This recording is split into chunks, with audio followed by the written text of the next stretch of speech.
Mesdames et messieurs, bonsoir et bienvenue sur le plateau spécial Ciné Droit Libre. Comme vous le savez, Ciné Droit Libre est aussi en tout cas réservé à l'autre moitié du ciel. Et la preuve, j'ai sur ce plateau une dame, que dis-je, une grande dame du cinéma, Rama Tiao. Bienvenue sur le plateau. Merci. Alors, vous êtes à Ouagadougou pour présenter votre film. Alors, le titre, c'est « La révolution ne sera pas télévisée ». Alors, parlez-nous un peu de ce film. Quelle est la trame de l'histoire? Alors, le titre exact, c'est The Revolution Won't Be Televised. C'est un titre de Gil Scott-Heron. C'est en mémoire à Gil Scott-Heron, le grand-papa du hip-hop, qui était slammer et ex-Black Panther, c'est qui est mort en 2011. Et en 2011, c'était le début de notre révolution au Sénégal, mais aussi de la révolution tunisienne.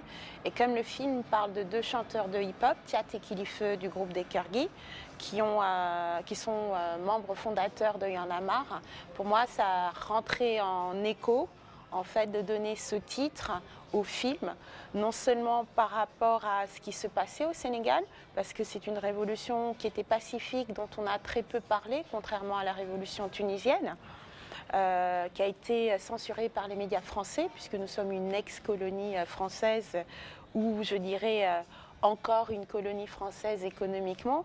Et je trouvais qu'il y avait un écho dans les paroles de cette chanson, où Gil Scott-Heron parlait en fait des Noirs aux États-Unis durant les années 60, durant toute la phase en fait des Civil Rights Movements jusqu'aux années 70 avec les Black Panthers, et comment les médias américains qui étaient dominés par les Blancs en fait avaient diabolisé la population noire, avaient diabolisé les luttes noires, et comment par la télévision on avait lavé le cerveau aux spectateurs lambda pour que ces populations-là ne se sentent pas concernées par rapport à la lutte des Noirs américains. Et je trouve que les médias, en tout cas beaucoup de journalistes qui étaient présents durant notre révolution en 2011 et 2012, n'ont pas retransmis les réelles informations, n'ont pas dit réellement ce qui se passait au Sénégal. Quand je lisais certains journaux français notamment, ils parlaient de quelques chanteurs de hip-hop qui foutaient le bordel au Sénégal, et c'était bien loin de toute l'idéologie qu'il y avait derrière le mouvement Y'en a marre, mais aussi derrière la coalition qui s'était faite avec les autres sociétés civiles comme la RADDHO et l'opposition autour du mouvement du M23, qui est né le 23 juin 2011 et qui a vraiment porté en fait cette révolution-là, parce que Wade a fait un coup d'État constitutionnel en 2011. Et c'est suite à ce coup d'État constitutionnel-là que les populations et les sociétés civiles ont décidé de descendre dans la rue. Et l'appel de Y'en a marre a été très fort, parce qu'à ce moment-là, la jeunesse sénégalaise, qui n'avait pas forcément l'habitude de descendre en masse dans la rue, s'est sentie concernée, parce qu'à un moment, elle a vu des leaders qui étaient des chanteurs de hip-hop qu'elle connaissait, qui étaient dans le milieu underground depuis 17 ans à ce moment-là, et qui n'avaient pas la langue de bois des politiciens. Et donc, du coup, la jeunesse sénégalaise a suivi, elle est descendue. Donc, d'où le titre du film, et d'où la raison aussi pour laquelle j'ai suivi Thiat et Kilifeu en 2012, mais aussi en 2013, quand ils viennent ici au Burkina.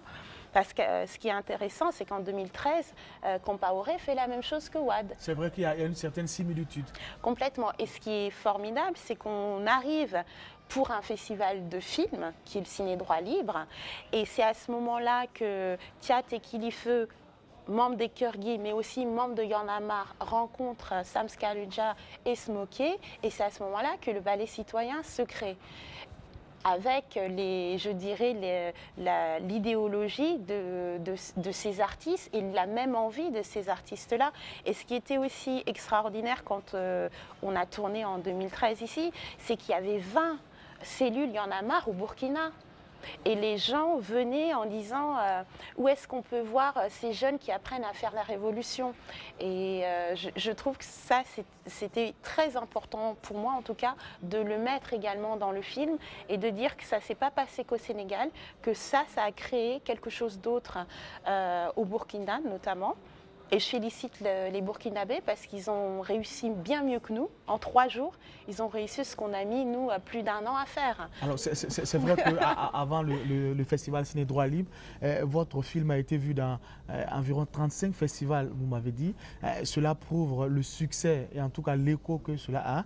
Alors, mais avec le recul, quand vous regardez ce qui a été fait au Sénégal, ce qui s'est passé au Burkina, finalement, quel mot vous avez à l'endroit de la jeunesse africaine? Parce que au-delà du film, c'est aussi un hommage à la jeunesse africaine. C'est un hommage à la jeunesse africaine, mais aussi à la population africaine. Parce que comme Tchad le disait, 70% de nos populations, elles ont moins de 30 ans. Donc parler de jeunesse africaine, c'est parler de la population africaine. En sachant qu'on a des taux de mortalité extrêmement bas, 52 ans pour les hommes, 54 ans pour les femmes. Donc on a affaire à des populations jeunes. Donc parler de jeunesse, c'est aussi parler de la population africaine finalement. Et je pense qu'aujourd'hui, il y a quelque chose qui est intéressant, qui est en train de se faire, c'est-à-dire que cette jeunesse-là crée la démocratie participative. C'est-à-dire qu'aujourd'hui, la solution, elle vient de l'Afrique. La démocratie participative, c'est quoi? C'est d'avoir des sociétés civiles qui font le pont entre ce que veulent les populations et qui mettent la pression sur les dirigeants politiques pour que ces dirigeants politiques-là, qui sont censés nous servir, servent les populations. Et en soi, c'est une réponse à ce qu'on appelle la démocratie occidentale, parce qu'aujourd'hui, la démocratie occidentale, elle arrive je dirais, dans une impasse. C'est-à-dire que même dans ces sociétés-là, on se rend compte que les dirigeants politiques sont assujettis aux grandes firmes multinationales, aux grands groupes banquiers, et que finalement, elles sont complètement déconnectées de leur propre population et de ce que veulent leur population. Et par effet de domino, puisque nous avons été colonisés par ces gens-là, c'est la même chose qui se passe en Afrique. Alors, vous avez décidé de prendre la caméra pour dénoncer en tout cas toute cette façon de faire, aussi montrer la réalité de cette révolution qui s'est passée au Sénégal. Alors certainement que ça dérange beaucoup de personnes, et pour voir le film, il faut passer par des festivals comme Ciné Droit Libre. Alors déjà, un mot par rapport au festival Ciné Droit Libre qui est, je dirais, une conception assez originale, passée par le cinéma pour parler un peu de ce que les Africains font au quotidien pour changer les choses, je dirais, de façon positive.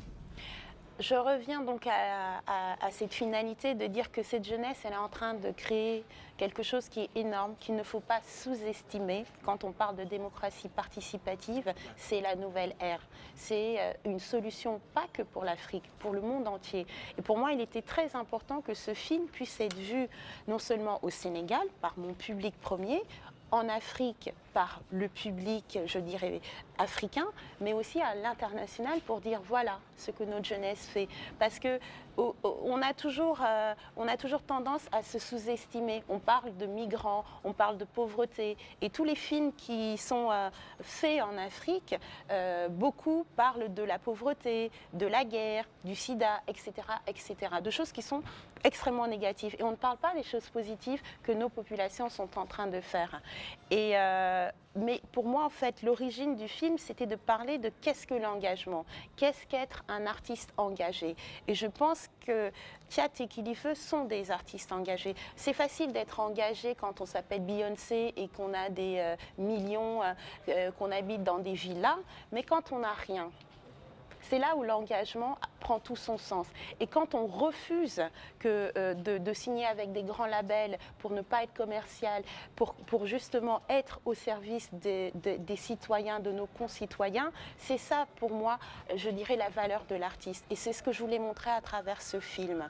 Alors c'est vrai qu'en Afrique, il y a la question de la démocratie, il y a d'autres défis. Aujourd'hui, c'est difficile de parler de l'Afrique sans parler un peu du terrorisme, de l'extrémisme violent. C'est d'ailleurs le thème de cette 12e édition de Ciné Droit Libre. Alors un mot par rapport je dirais, à cette question d'actualité qu'est le terrorisme. Écoutez, pour moi, c'est une question qui est assez vague parce que le terrorisme a toujours existé par tout temps, dans tous les systèmes. Donc, qu'est-ce qu'on met derrière le mot terrorisme? C'est l'art de la terreur, c'est les mouvements de la terreur. Et les mouvements de la terreur, ils peuvent être économiques, ils peuvent être politiques, ils peuvent être armés, ils peuvent être aussi, aujourd'hui, on peut parler d'une terreur des ONG. Donc, qu'est-ce qu'on met derrière le mot terrorisme? C'est là où ça prend tout son sens. Le terrorisme n'est pas que religieux. Il ne faut pas oublier que le terrorisme, il est économique, il est armé. Dans les années 60, c'était des luttes armées. Les mouvements de guérilla, on appelait ça les terroristes. Mandela, on l'appelait un terroriste. Donc, il ne faut pas que ce mot devienne quelque chose avec un seul sens, un sens qui serait uniquement orienté religieusement, négativement. Et je pense que d'une manière générale, il est très important de se réapproprier le vrai sens des mots. Le mot politique, c'est le premier sens, c'est le sens d'Aristote, c'est l'homme de la cité qui œuvre pour l'élévation de la cité. Alors, Ramatiao, quand on vous écoute, on sait que vous avez foi à l'avenir de l'Afrique. Alors, face à cette caméra, en 30 secondes, quel mot vous avez à l'endroit de la jeunesse africaine?